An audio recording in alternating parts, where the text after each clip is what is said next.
Au nom du Père et du Fils et du Saint-Esprit. Amen. Mon Seigneur et mon Dieu, je crois fermement que tu es ici, que tu me vois, que tu m'entends. Je t'adore avec profonde révérence, je te demande le pardon de mes péchés et la grâce de faire avec profit ce moment de prière. Ma Mère Immaculée, Saint Joseph, mon Père et Seigneur, mon ange gardien, intercédez pour moi. Notre Dieu est un Dieu qui se cache, aimait à dire Pascal, pour répondre un peu à cette critique non dénuée de fondement de certains qui, n'ayant pas la foi, se sentant agnostiques, se plaignaient de ces difficultés de rencontrer Dieu dans leur vie, dans le monde. Et ils se demandaient, mais pourquoi donc une telle stratégie de salut?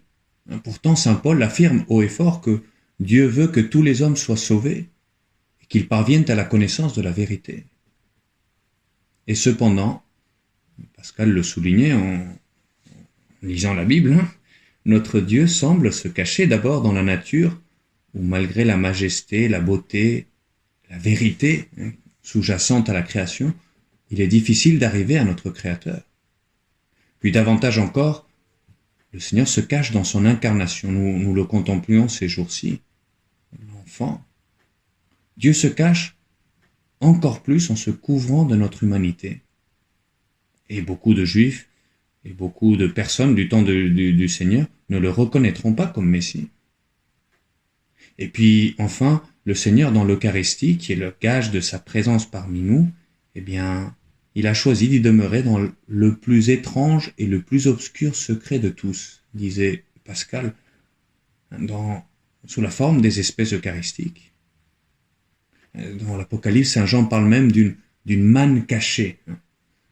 Effectivement, Isaïe l'avait prophétisé. Véritablement, tu es, Seigneur, un Dieu caché.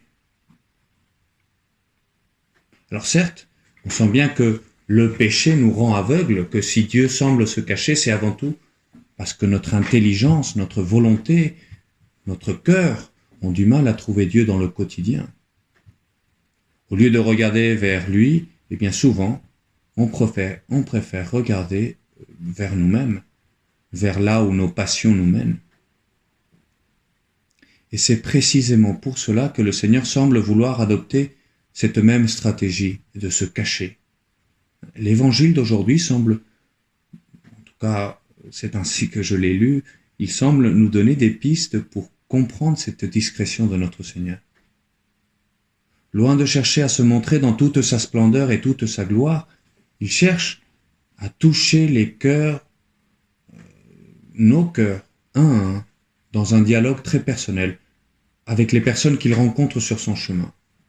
Et ainsi en est-il avec cet homme que Jésus rencontre lors de sa prédication. Il était couvert de lèpre, nous dit l'Évangile.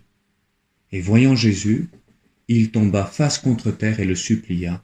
« Seigneur, si tu le veux, tu peux me purifier. » Jésus étendit la main et le toucha en disant « Je le veux, sois purifié. » À l'instant même, la lèpre le quitta. Cet évangile est très simple et il nous le montre. Ce qui t'intéresse, Seigneur, c'est tout simplement que nous sortions à ta rencontre. Oui, le Dieu caché attend que l'homme sorte à sa rencontre et on comprend alors pourquoi lorsque tu viens dans ce monde, tu te caches. L'évangile continue en disant Jésus lui ordonna de ne le dire à personne. Il a fait le miracle. Et pourtant il lui dit va plutôt te montrer au prêtre et donne pour ta purification ce que Moïse a prescrit. Ce sera pour tous un témoignage. Tu cherches ce cœur à cœur, parce que c'est cela, Seigneur, que tu es venu sauver, le cœur de l'homme. Et tu te caches, Seigneur, à nos yeux dans les situations les plus ordinaires de la vie, afin qu'en te cherchant, nous t'ouvrions les portes de notre vie et que nous cheminions alors avec toi. Et c'est pour cela que l'Évangile se termine avec cette affirmation.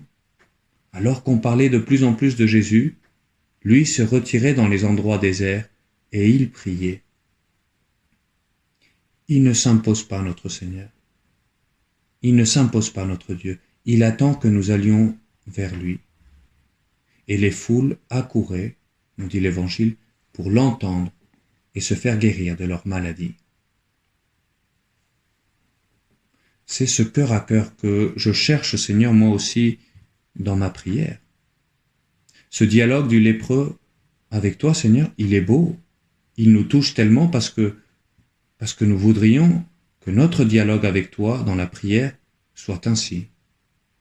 Quelle simplicité que celle de ce lépreux dans sa demande même. Il s'approche du Seigneur et sans le moindre préliminaire, il formule sa demande. Seigneur, si tu le veux, tu peux me purifier. Seigneur, j'aimerais pouvoir t'exposer aussi simplement que cela dans ma prière, mes difficultés, mes défis, ce qui ne va pas dans ma vie. Et pouvoir te dire, viens Seigneur, viens et aide-moi, viens illuminer ma journée, ma vie. Et on le voit dans l'Évangile, combien cela te fait plaisir Seigneur de partager notre vie. Tu as créé ce monde pour cela. Tu nous as fait pour cela, afin de vivre avec nous notre quotidien. Et tu t'es incarné pour pouvoir venir illuminer de ta présence nos journées. Parce que c'est bien cela ce que ce lépreux demande. Plus que la guérison, c'est d'être avec toi. Si tu veux, tu peux me guérir. Elle est belle cette demande. Si tu veux, tu peux, Seigneur. Il y a d'abord le problème qui est exposé, la lèpre, sa maladie. Mais il y a aussi l'acte de foi. Toi, tu peux, Seigneur. Mais plus important encore, il y a la confiance. Si tu veux, Seigneur. Si tu veux, parce que toi, Seigneur, tu vois plus clair que moi. Tu vois plus clair en moi que moi-même. Et tu sais ce qui me convient le mieux. Toi, Seigneur, tu en sais plus. Au fond, c'est ça, se évangéliser nos problèmes dont nous parle le pape François. Apporter au Seigneur avec simplicité ces problèmes que l'on rencontre dans notre vie de tous les jours. Lui ouvrir notre cœur. Et alors laisser la lumière de sa présence illuminer notre quotidien. Le plus important, c'est pas si on est guéri ou non. En fin de compte, c'est que le Seigneur sera toujours à nos côtés. Il n'est plus alors le Dieu caché, il est le Dieu trouvé. Et du coup, comme les pères de l'Église, nous pouvons voir dans cette guérison un sens encore plus profond. À cause de sa laideur et de sa répugnance, à cause de la facilité avec laquelle on la transmettait et la difficulté pour la guérir, la lèpre est en effet une image impressionnante du péché qui nous habite. Et on entrevoit alors la sagesse de Dieu. Et si justement le péché nous avait rendu difficile de voir Dieu, comme s'il se cachait à nos yeux, eh bien notre Seigneur a choisi de venir précisément dans la discrétion, parce que cette intimité est nécessaire pour guérir ce qu'il y a de plus profond en nous, notre cœur, le péché qui corrompt notre cœur. Eh bien, suivons les pas de ce lépreux, avec humilité, avec confiance. Combien de fois chaque jour, Seigneur, je peux m'adresser à toi avec cette même prière, celle du lépreux. Seigneur, si tu veux, tu peux me guérir. C'est là un magnifique acte de contrition que l'on peut répéter tellement de fois au Seigneur. Face à mes chutes, face à mes défauts, face à ce qui m'agace, Seigneur, si tu veux, tu peux me guérir. Je sais que tu peux. Je sais que tu vas me donner ta grâce, mais tu en sais plus et peut-être que tu me demandes de porter ce fardeau, eh bien, parce que cela me fait du bien en fin de compte. Et alors mes faiblesses deviendront l'occasion d'une rencontre sans cesse nouvelle avec le Seigneur. Même mes chutes peuvent alors m'aider à grandir, à trouver de plus belle ce Seigneur qui ne se cache plus, qui chemine avec moi. Oui, le Dieu caché habite notre cœur, et ce sera alors la paix, la joie de vivre avec toi, Seigneur. Bien, en terminant d'écouter cet audio, prends donc ce temps pour exposer au Seigneur tes difficultés, tes défis, tes faiblesses, et répète-lui à chaque fois, Seigneur, si tu veux, tu peux me guérir. Seigneur, tu peux m'aider à surmonter cette épreuve. Et insiste sur ce « si tu veux ». Et sois alors sûr d'avoir été écouté par le Seigneur. Le Seigneur, il est là. Et sa grâce, il ne saurait nous manquer. Et alors lançons-nous avec force, avec audace, en ce début d'année, pour relever ces défis, pour entreprendre ces nouveaux projets dont nous rêvons pour faire de 2021 une belle et une sainte année. Je te remercie, mon Dieu, des bonnes résolutions, des actes d'amour et des inspirations que tu m'as communiquées dans cette méditation. Je te demande de m'aider à les mettre en pratique.